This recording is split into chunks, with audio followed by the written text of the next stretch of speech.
We're going to go through situational judgment in our last half an hour, and then we'll have a couple minutes for questions at the end. So situational judgment, an introduction to it is it presents scenarios related to medical or dental settings, and you are asked how you would respond in each scenario. It allows you to assess values and decision-making skills, not academic knowledge. So your biology and chemistry is not going to help you here. Three different types of questions you usually get, which are appropriateness. So you judge how appropriate an action is in a given scenario, from very appropriate to very inappropriate. You assess how important different factors are when making decisions, again, from very important to not important at all, and then ranking them based on what you should do from most appropriate to least appropriate. So when you are clicking very appropriate or important, you essentially definitely know that it's the best possible choice and it's clearly appropriate or very important. And then you move down the ladder to appropriate and important, but not ideal. So if it's reasonable and it has some value, but it's not ideal, then it's the next one. Then the next one is not awful. So it's usually something that's not particularly helpful, but it's not doing a lot of harm. And then very inappropriate and not important is like usually when someone is causing harm to patients or other people around them. So when you are approaching questions, these are some of the things that you need to consider when you're thinking about the scenarios. Understand the scenario, so obviously read it carefully, and make sure you fully grasp the context that they're talking about. Consider who's involved in the scenario, so think about the stakeholders, who's affected and whose needs or responsibilities are in play, and then apply key principles like patient safety. Patient safety is the number one key principle to think about. In every scenario, your first thought should always be, is patient safety compromised? That is top-notch value that you need to think about. Then it's honesty and seeking help to guide your judgment. So it says here, you want to judge the options smartly, and what they mean by that is that you want to clearly decide which one's the most appropriate and which one's the least appropriate. And those are often quite easy because you know which one's the best and you know which one's the worst. It's muddling through the middle ones, which is actually quite difficult, and that's something that you get with practice. Someone asked, can you ask for extra laminated paper beforehand? I don't think they give it to you if you ask for it. And can you take things like water and tissue with you? Water and tissue, I think you can, but they usually check it. So core themes in situational judgment, like we said, are patient safety, honesty and integrity, empathy and respect, teamwork and escalation, professionalism and accountability. So some of our common traps in situational judgment, answering as yourself. That's the thing. You have to remove yourself from yourself and think about yourself as usually a medical student or a doctor of like the highest professional level. And extreme reactions are usually wrong. So usually you're looking for something in the middle where you're dealing with a situation sensitively, but without like absolutely turning it into massive chaos. So avoiding too much or too little, overreacting or ignoring serious issues is rarely correct. All or nothing thinking, so some answers are partially right, don't mark them completely wrong. All or nothing thinking is really bad in situational judgment because almost every option is like you can understand why someone would think it was correct. So there's never all or nothing in situational judgment and misreading. So obviously make sure that you read each situation carefully. So let's look at some of the questions walkthrough. So we're going to do some on appropriateness, deciding how appropriate a response is to the given scenario. So you're going to come across this quite a lot. Charlie is a first-year medical student in his first term of university. It is the end of a long day and he has one more lecture, reflection. Charlie thinks the topic is going to be boring and he wants to go home. However, he knows that the medical school has put an emphasis on reflection already in some of the small group teaching sessions he has had. How appropriate are each of the following responses by Charlie in this situation? I'm not going to put polls up just for time. So if you want to pop your answer in the chat, pop it in and we'll whiz through some of the situational judgment questions. So, how appropriate do people think skipping the lecture and going home is? And think about this as a top-notch, most professional medical student, which is sometimes a bit unrealistic, but that's how they want you to answer in the situational judgment question. So we have a little bit of a split between C and D. Most people think it's C or D, and you are right. The answer here would actually be D. So a very inappropriate thing to do. Whenever you get questions about skipping lectures, it's always a very inappropriate thing to do because it shows a lack of professionalism and responsibility for learning. And according to the GMC guidelines, medical students must attend all scheduled teaching, including lectures on reflection, which is essential for personal and professional development. Skipping based on personal assumptions undermines accountability and sets a poor precedent for future conduct. So it would be D. I understand why people think it's C, because it's like, it's not the end of the world, but just as like a blanket ban, any questions about skipping teaching is always a very inappropriate thing to do. So just keep that in mind. Okay. Attending the lecture. What do you guys think attending the lecture is then? Yeah. Yeah. So, I mean, yeah, the opposite.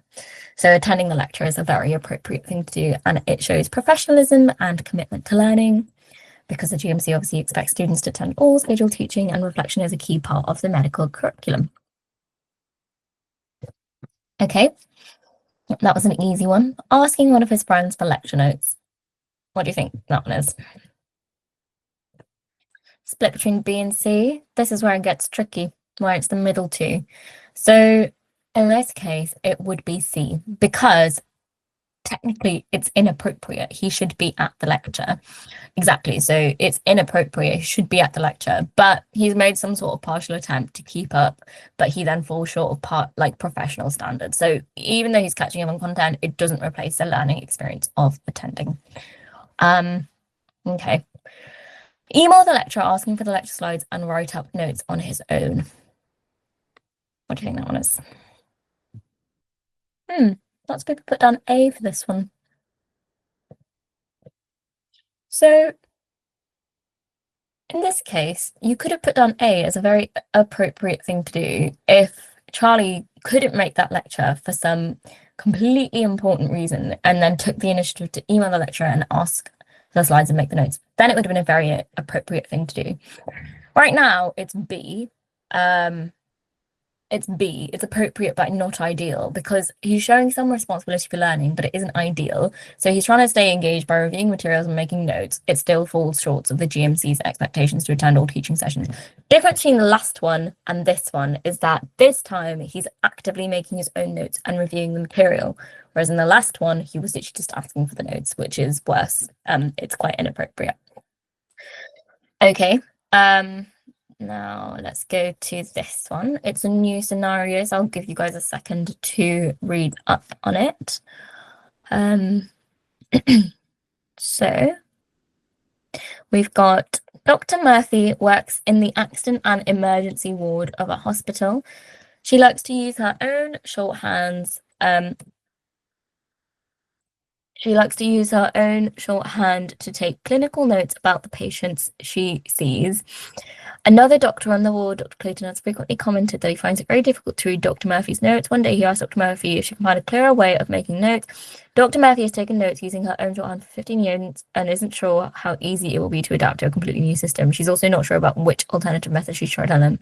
How appropriate are each of the following responses? Okay. Inform Dr. Clayton that she will continue to use her shorthand and ask him to respect that this is her preferred method. So, yeah, I feel like it's a pretty, should we be familiar with the GMC guidelines? Yes, you should be. Not all of them, just the ones relating to situational judgment. And I feel like it's pretty much between C and D. In this case, it's D, because remember, we're thinking about patient safety. That's the key one. If she's not switching her shorthand note-taking method, she's compromising patient safety, because it means that other people who are involved in patient care cannot read her notes and therefore cannot make an informed decision about patient care. So it's a very inappropriate thing to do. Okay. Should she speak with the healthcare team to establish a common method of taking clinical notes? Is that good? I'm curious, why did people put down B for this one instead of A?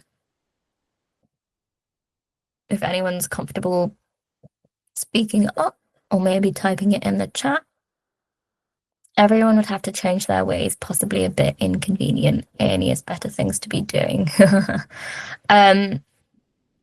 So in this case, it would be a very appropriate thing to do. While it sounds a bit inconvenient, it's actually very good to talk to everyone about how they could standardize their note-taking methods, because she might not be the only one having that problem, and other people might also be having that problem where they like don't understand what she's saying or what other people are saying. So by speaking with their healthcare team to agree on a standardized method of clinical note-taking, she's demonstrating teamwork, adaptability, and commitment to patient safety. So, clear and consistent documentation is essential for effective communication and continuity of care. Someone is asking, what are we asking? Would you say all questions within the same scenario will cover each A, B, C, and D, and it's about deciding which, or is it completely random? So, good point. You're not always going to have an option for A, B, C, and D. Sometimes you're going to have repeated. Sometimes they might put two situations in which could both be B or both be C. So don't just put down A, B, C, and D and like make sure that each one is ticked off for each one, because sometimes that's not true. Sometimes it is, sometimes it's not.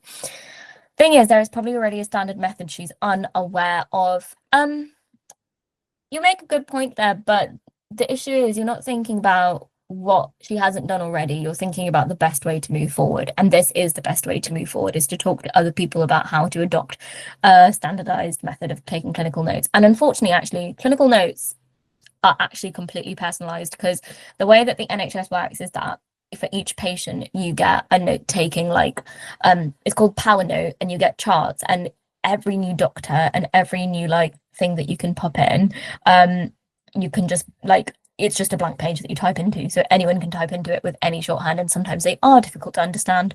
So actually that isn't really a standardized method. There sort of is, but there sort of isn't. So in this case it'd be A.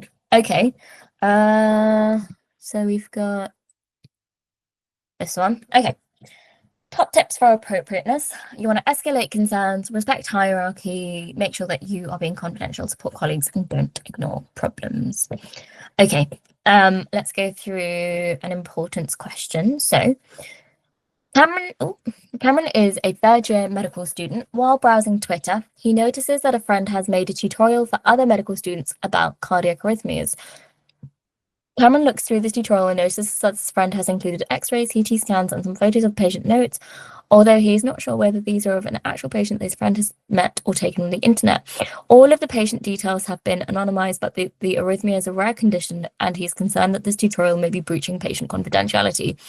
Cameron sees that the tutorial has not been online for very long and is considering messaging his friend to suggest taking down the tutorial. He also notes that there is no mention of getting patient consent to share these images. How important are each of the following considerations for Cameron when deciding how to respond to this situation? So, what do you think? Pop it in the chat.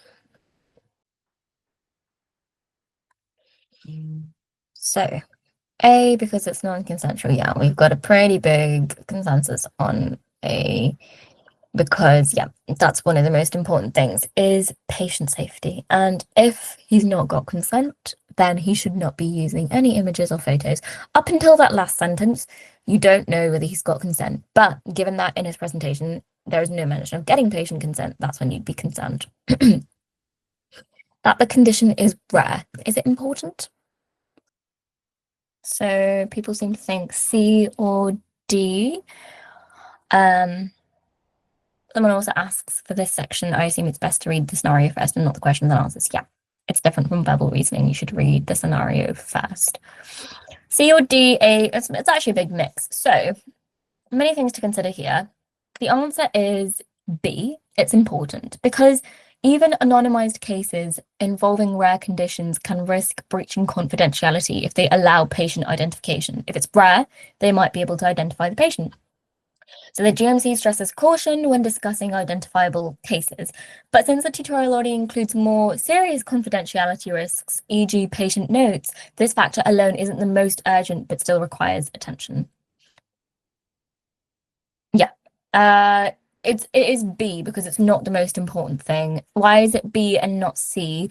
Because it's still quite important that because it's a rare condition, it makes the patient more easily identifiable. So if he hasn't got consent, it's even worse that it's quite easily identifiable. But the utmost important thing is that he doesn't have consent. That's the most important. The second most important is because it's rare, people might be able to identify who that patient is.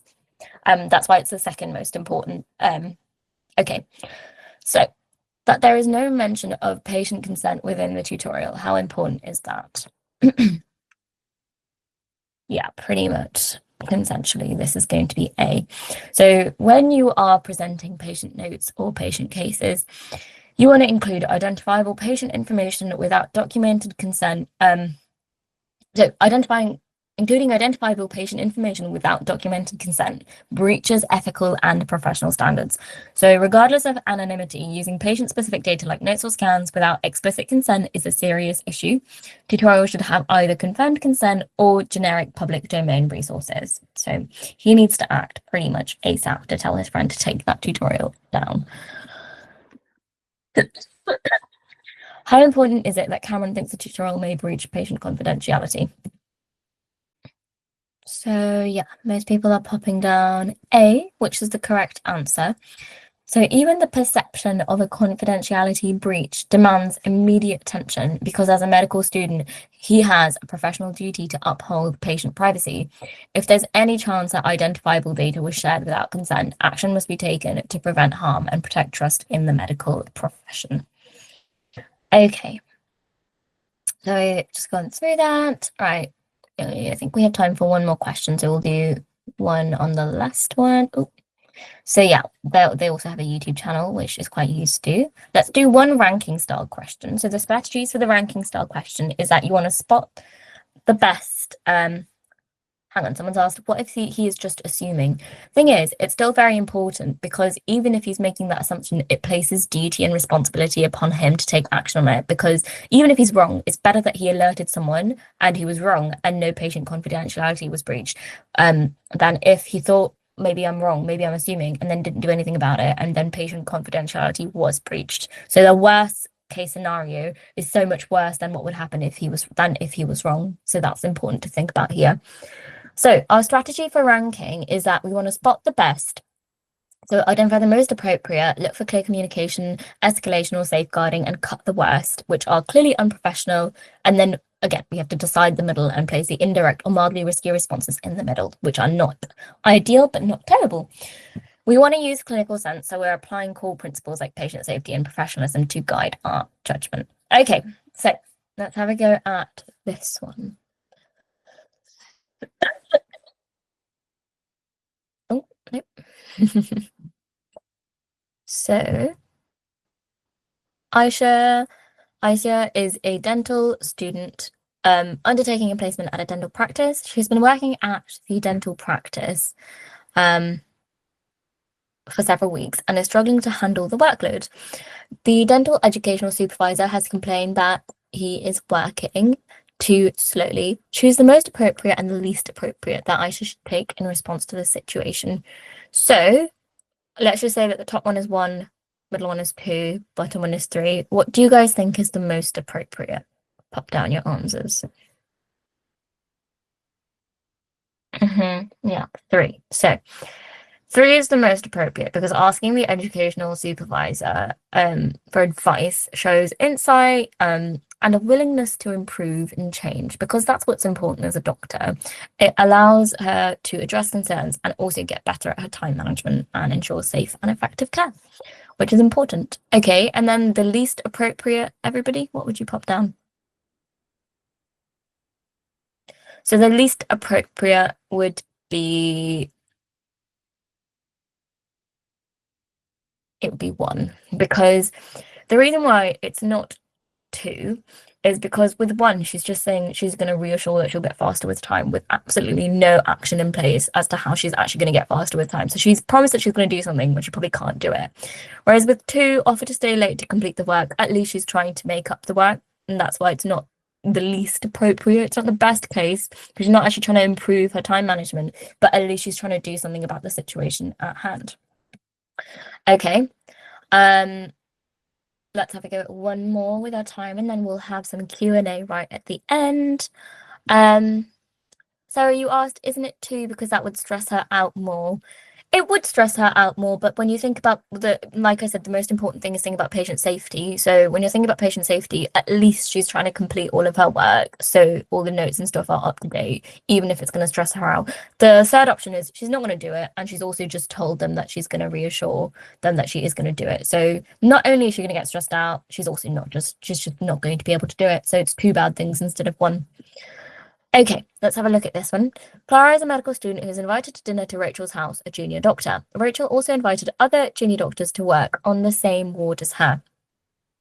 While at the party, Clara spots a set of patient notes on the coffee table in the living room containing confidential patient details. When Rachel realizes that Clara has seen the notes, she brushes it off and says that everyone at the party is a professional doctor and they probably know the patient anyway.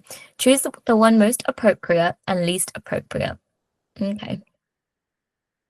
How many marks are these questions worth? They're usually worth 2 marks, but you don't get any marks unless you put both the answers that are right down.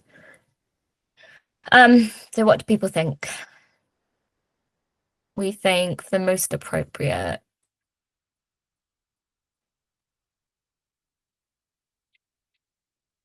We think, yeah, tell Rachel that it is still a breach of patient confidentiality and encourage her to keep the notes in a secure place for now.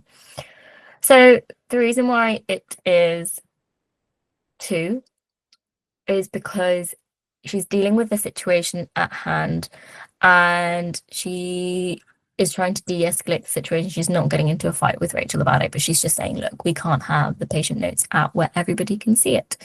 Then the least appropriate is Rachel is a qualified doctor and knows best. Clara should not confront her because she's doing nothing about it. The one in the middle would be tell Rachel's supervisor, which is not wrong. But again, it's escalating it unnecessarily when what she really should have done is, Rachel, look, the notes are out. I'm so sorry. I'm going to put them away now. You de-escalate it and you solve the situation at hand. People are asking about the scoring for these exact questions for situational judgment. So it says here, you will not receive any marks for the question unless you select both the most and least appropriate choice. Some questions are partial marking. So some of the situational judgment questions, you get marks, some of the options that you get right, and you get like 0.5 marks. Some questions like this, you only get the full mark when you put both the right options down. So it depends on the question itself, and they will usually tell you how they're going to mark it. So for example, here it says you're not going to receive any marks unless you put down both the most and least appropriate choice. Does that answer your questions about the marking? Will we get emailed with a form to fill so you get the certificates for yesterday and today? Let me have a look at the end of this PowerPoint to see whether there's a QR code for you to scan. But otherwise, why don't you start popping in any Q&A questions from throughout the topic, the session, any or literally anything else that you'd want to know about applications, and we'll do the last 10 minutes of Q&A topics. Okay. So there's no Q&A at the end of the presentation, but to round everything off, your top tips for situational judgment are be proactive and professional, be helpful, and anything that's ignoring issues and escalating inappropriately or breaking ethical boundaries are almost definitely wrong. In the summary of our UCAT webinar, we want to make sure that you have a clear and actionable way that you're going to approach your UCAT prep now, and we've given you some sort of advice on how to approach it, and maybe some tips on how to approach particular different questions. You should be receiving a recording of this, which will help you throughout your revision, and you should also be receiving the PowerPoint, which has extra questions on it if you want to go through that, because obviously we haven't had time to go through everything. Let me have a look at some of your questions. So, do we have breaks between the sections? Yes, a couple minutes. So you should use those couple minutes really wisely to sort of de-stress and make sure you're prepared mentally for the next section. Did you go to Oxford Uni? If so, how are applications different? Yeah, I'm at Oxford. I'm a 4th year right now.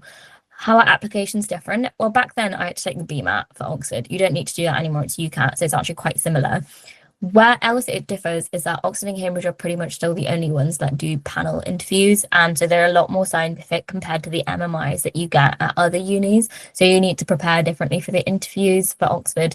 And then your personal statement is also a bit different because it concentrates slightly less on the work experience and more on the supercurriculars that you've done. And by supercurriculars, that's not extracurriculars. There's a difference. Supercurriculars is scientific reading and reading around the topics that you're learning at O levels, etc.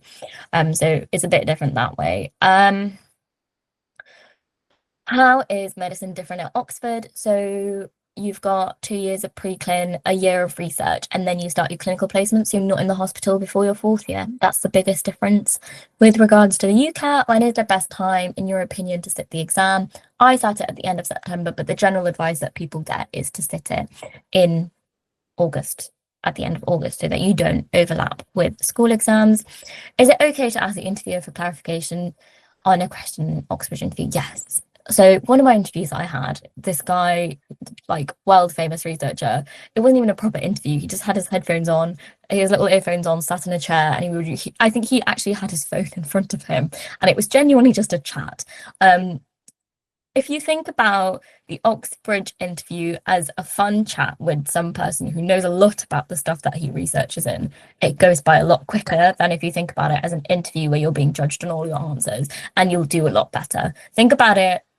I would honestly research who's going to interview you and be like, wow, this is just a really interesting person and they have so much to say and so much that they're researching on.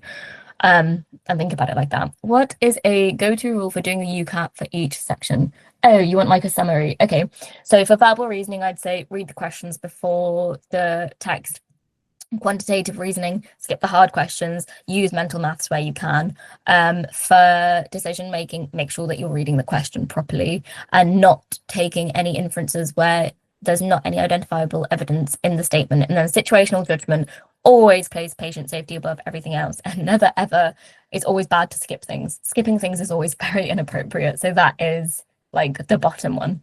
I'd say that is probably like a good go-to for each section. If you apply to foundation medicine but then get AAA, for example, will they put me on a normal medicine course or still the foundation? I'm not too sure. I don't know much about the foundation course, so maybe pass that question on to Dr. Yusuf because he might know more about that. Any answer I'd give you would not be great because I don't know much about the foundation medicine course. Is it true you can't work part-time in Oxford Uni, like student ambassadors, etc.? Basically everyone I know tutors. I mean, I'm here, which is working part-time, and I have been working as a tutor for at least 2 years now. I'd say the first 2 years are way too hectic to work part-time. You have too much work. Although some people did keep it up. I know people who worked in retail throughout those years. So it really depends on the person and how you handle your academics. How to start your UCAT prep? Like, should you start with tests or questions without time? I'd say questions without time and then move on to time tests. Did you prefer the panel or the MMIs? I found the MMIs a lot easier than the panel because my one with Hertford was really nice. My one with Somerville, which is a college that I'm at, was really hard. But the MMIs, I generally found that once you'd prepped for it, they were fine. How did you keep yourself up to date with hot topics and debates? I read BBC. I still do. The Lancet also does a lot of medical stuff. Guardian is really good if you don't want biased information. It's such a broad and challenging specific websites. You don't need to know everything about everything. You need to have a general idea about what's going on in the NHS, like with A&E, with euthanasia, because there's been obviously quite a lot of changes in that area. You need to know about what's going on with that. But like the general overcast, they don't expect you to know details about every single topic that's changing. What supercurriculars did I do? I did MOOCs. I read scientific topics. I read a lot of Oliver Sacks books because I was interested in psychiatry. I did a bunch of like courses and stuff essentially. I don't remember specific courses, but that was like an operating course that I did. Can you give any advice on how to prepare for imperial interviews? Is it different to preparation with Cambridge Oxford? It's very similar. Their panel interviews are very similar with like a splash of MMI, so it's quite similar preparation. Everything that you wrote about in your personal statement, make sure you've read loads about the scientific background of it because they might ask you about that. But apart from that, make sure you're up to date with A-level content and also make sure you're reading the news and you'll be fine. How would you know when your performance is at peak to book UCAT to avoid deterioration in the UCAT day? So I think you should book your UCAT and then plan to be at your peak on that day, essentially. So if you plan it, you book a UCAT for the end of August, for the last 2 weeks before your UCAT, you should just be doing time tests day in and day out. So you're at your peak when you do your UCAT on that day. If you do the questions in one section faster, does that give you more time in one section? No. So you get the set amount of time for each section. If you do the questions faster in verbal reasoning, that doesn't give you more time for another section. It just gives you more time in verbal reasoning to go back and look at those questions again.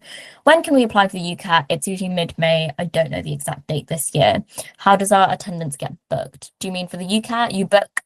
You book for the UCAT through the UCAT registration official website. And when you go to the actual test centre, they will ask for ID and they'll tick you off and your attendance will get marked. So don't worry about that. That's all handled by the test centre itself. How did I prepare for my Oxford interview? What feedback did I get? Like I said earlier, what I did to prepare for my Oxford interview is that I basically made sure that everything that I'd written in my personal statement, I had read about it in detail and could talk about it in detail. A-level biology especially, I had a couple of chemistry questions thrown in there, but A-level biology I was up to date with. Oxford interviews, when I took it, and as far as I still know, really like to talk about the things that they are currently researching. So they'll throw a lot of neuro and a lot of like infection in there because that's what they're interested in. That's what their research is about. And I found it really helpful to make sure that like a lot of like the pain pathways or the infectious not immunology, but infectious stuff was up to date so that I could, apply my knowledge to the questions that they asked. Off the top of my head, questions that I got in my interview were like, how is pain processed in the body, which is obviously a really hard question to ask someone who's in year 13, but I then had like a basis to go off because I could talk about like the reflex arc and stuff like that, and they obviously supplemented it, but because I had that basis to go off, I had something to say. I could use the information that I already knew in a way and apply it to the question. Do you have tips on how you achieved A stars in A-level? I don't know whether all of my advice is applicable to everyone now because I did it in COVID, but I made sure that I was ticking over the content as we learned it, so I didn't like have to cram it at the end, and that's honestly the biggest thing. For specific A-levels, maths, I did so many practice papers. Like practice papers really good for maths. Biology as well, because the way that they examine it, my sister's actually doing biology A-level now. The way that they examine it, you can know the content in and out, but the questions are so weirdly worded that you need to do a lot of the practice questions if you want to score well. And then chemistry, I don't remember much of it, except I remember for organic, I created massive mind maps which connected all the reactions together, but that's what I remember from chemistry A-level. How is work-life balance in uni? Is it manageable while having a social life? Yes. That's a tricky question because I think first year there's often like a skew towards social life and then you sort of pull back in second and third year and so forth.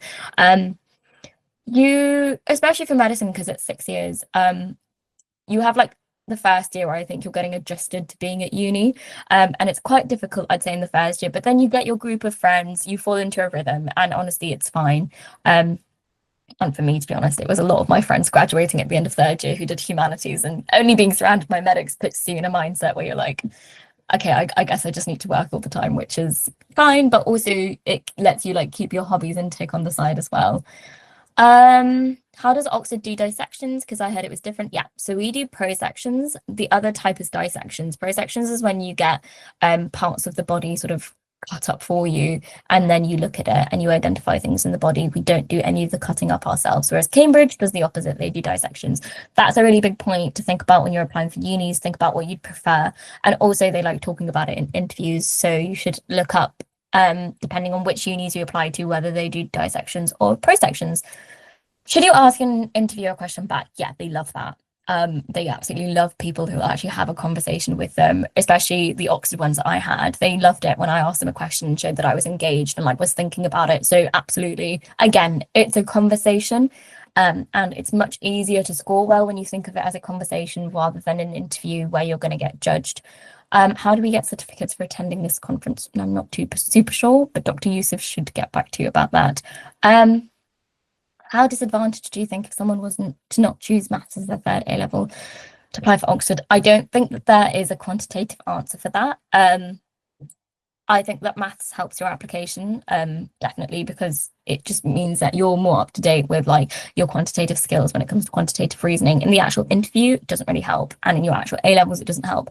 So really, the only point it could possibly help you in is the UCAT. So not super disadvantaged, to be honest. As long as you keep your mental arithmetics up to date, you'll be fine. When would you know to move from untimed questions to timed questions? I don't think there is a strict sort of guide as to when to move from untimed to timed, but as a general rule, timed is always better than untimed. So as soon as you feel comfortable and confident enough to move on to timed, just start doing timed. And even if you score really badly, it's better to start earlier and score badly and give yourself 2 months to then like pick it up than to start late, do timed and realize, oh no, I actually know how to do these questions, but with the timing, I need a lot of work to be able to do it. So at the end of the day, it's better to start earlier. What are things I wish I had done in year 12? Not been in COVID, to be honest. There wasn't a lot I could have done in year 12 because I was in COVID March onwards. I don't know, I had a pretty good time in year 12. There's nothing that I look back on and wish I had changed. What did I do for research in my 3rd year? I actually worked in a experimental psychology lab in Oxford for a year. So we were looking at parental-child interactions and how that could possibly impact the development of neurodivergent traits in kids with autism and ADHD. What MOOCs did I do? I don't remember the names, but I did some on neurology and psychiatry from what I remember. Should I subscribe to BMJ or journals? BMJ is a little bit too heavy, I think, before you've started medicine or even when you're in medicine. I honestly think BBC and Guardian generally report on most of the medical like innovations that are happening. If you really want to have a look at the Lancet. I think that's better. Can you reschedule your UCAT date? Yeah, you can, but remember you don't want to reschedule it for too late. Any tips for how you achieved A stars? We've touched on that. My brain is fried, but it was very helpful. I'm glad it was helpful. And yeah, a 6-hour session is quite a lot. How would you recommend starting to draft your personal statement? Start early, compile everything that you've done into like one folder, and then start structuring it. I gave my structure, my personal statement structure. Essentially, I talked about the different types of like work experience that I got, and I made it quite chronological in the sense that I talked about work experience where I'd seen like doctors working with younger children, and then I talked about like doctors working with like middle-aged people, and then I talked about palliative care. So I gave it like a chronological flow, and then I threaded that in. So they love like you talking about work experience, then going away from it, and then talking about things that you read up about what you saw in work experience and what you took away from it. Oh, the BMG does some podcasts. Didn't know that. That's pretty useful. Okay. So if I were to discuss the chronic illness of someone I cared for in my personal statement, would they ask me about the science behind their condition? They might. Probably. They might. So that would be quite good to read up on, actually. Especially in Oxford or Cambridge interview, they might ask you what you know about that condition. And obviously, the more you know, the better it will look. What am I planning to do with my intercalated degree? It's not really intercalated. The research that I was talking about is your intercalated year at Oxford. I'm glad you found today useful. Since there is so much diversity in the specialties in medicine, what should your supercurricular be focused on if you're interested in the general medicine at the moment? Literally anything you want to. I found neurology and psychiatry reading stuff interesting, but then I also did a bunch on like infection that I found interesting, so I read about that. But then I also just saw random operations which were kind of cool, so I talked about them. Like, it's just a general interest. You can talk about whatever interests you. You don't need to focus it on a particular specialty at all. Can we get my LinkedIn? Yes, but my LinkedIn is not great because I don't use my LinkedIn at all. Is it okay to not know what type of doctor you want to be at? I don't know what type of doctor I want to be at. And am I planning on specializing in psychiatry? I don't know. I have 4 years until I even have to think about that. So yeah, I think the rest of the questions are more logistics based about the recording once the session is done. Sorry, let me check whether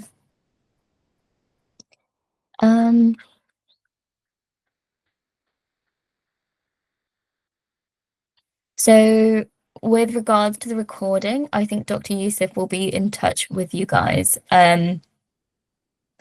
So he will send you guys the recording. They'll send out an email. So my LinkedIn, I mean, you can pretty much just search up my name, Minshu Gupta, and you'll get it. But there's not that many in Oxford. How much is the one-to-one UCAT tutoring? I'm not too sure. So the actual questions that we're getting now about logistics, I think you'd be better off emailing Dr. Yusuf about that, because he obviously organizes all of that and has a better idea about all of that. So if you want to do that, does anybody have any questions more about applications or medicine in general? I'd be happy to answer now in the last couple minutes. Oh, did I ever regret choosing Oxford? uh, I think that's quite a loaded question. And at several points throughout my degree, yes, I did regret choosing Oxford because it's so much harder. Oxford is just, because of the essays in the first 2 years, it is a lot harder than basically any other medical schools in the UK. And so, yeah, I did regret it at some points, but also I've had a pretty good time. So I would say overall, I enjoyed myself here. How can you choose between medical schools? It's more about what you have in your skill set and then basically choosing medical